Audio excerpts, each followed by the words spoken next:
Halo, nama saya Mario Audin Setiawan Sanjelo dari kelas 10-4, nomor absen 28. Perkenalkan, nama saya Kevin Alexander Effendi, kelas 4 absen 22. Perkenalkan, nama saya Jomai Sariwangga Putra, absen 39, kelas 4. Saya Erika Faisal Santoso, saya absen 9 dari kelas 4. Perkenalkan, nama saya Azhara Lisa Fitrianti, kelas X4, nomor absen 4. Saya dan kelompok saya akan menampilkan video pembuatan laptop dari kardus yang telah kami buat. Selanjutnya, kami juga akan menjelaskan salah satu bagian laptop, yaitu port USB. Selamat menyaksikan. Nah, pertama-tama kita perlu mempersiapkan alat dan bahan yang diperlukan untuk pembuatan laptop kardus, yaitu gunting, cutter, lem, penggaris, pensil dan penghapus, lalu kardus, kertas origami, dan kertas manila. Setelah mempersiapkan alat dan bahannya, berikut cara pembuatannya. Nah, di sini kami membuat bagian keyboard dan layarnya. Langkah selanjutnya adalah gunting kertas manila dengan warna sesuai dengan keinginan. Di sini kami menggunakan kertas manila dengan warna biru, lalu lapisi laptop kardus yang telah dibuat agar tampilannya lebih menarik. Tempel tombol-tombol laptop yang sudah dibuat. Jangan lupa untuk melapisi tombol-tombolnya juga ya. Berikut ini adalah pembuatan mouse laptop.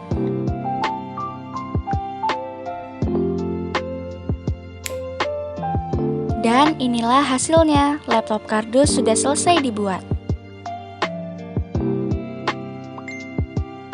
Apa sih laptop itu? Secara istilah, laptop adalah komputer portable yang menggunakan baterai dan dapat diletakkan di atas pangkuan pengguna.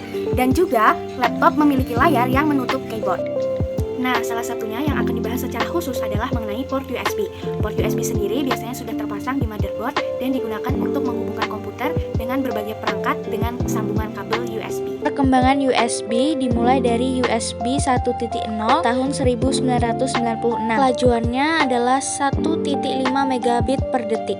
USB 1.1 tahun 1998 dengan kecepatan 12 megabit per detik dan hanya bisa menggunakan konektor USB A dan USB B. Dilanjutkan dengan munculnya USB 2.0 muncul pada tahun 2000, kecepatan hingga 480 megabit per detik, kompatibel dengan USB 1.0 dan USB 1.1 di flash drive, mouse, keyboard, dan lain-lain. USB 3.0 diluncurkan pada tahun 2008 dengan kelajuan 5 GB per detik. USB 3.0 jadi USB 3.1 Gen 1 yang dapat dikenali dengan warna birunya. USB 3.1 diluncurkan tahun 2013 dengan kecepatan 10 GB per detik. Menerima label USB 3.1 Gen 2. USB 3.2 diluncurkan pada tahun 2017 dan merupakan yang pertama menggunakan konektor USB-C, menawarkan kelajuan 20 GB per detik. Lalu ada pula Thunderbolt 3 adalah standar yang menggunakan port USB-C menawarkan kecepatan GB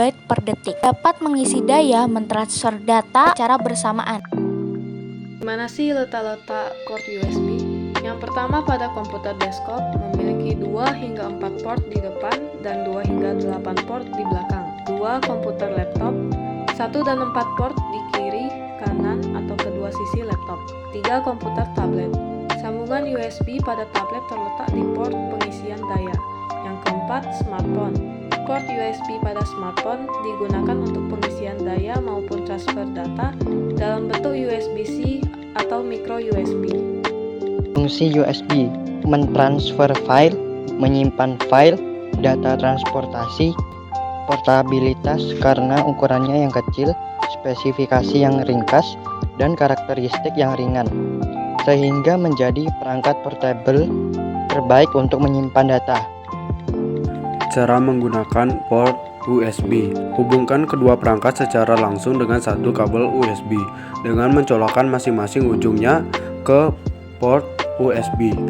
Beberapa perangkat memiliki lebih dari satu port USB.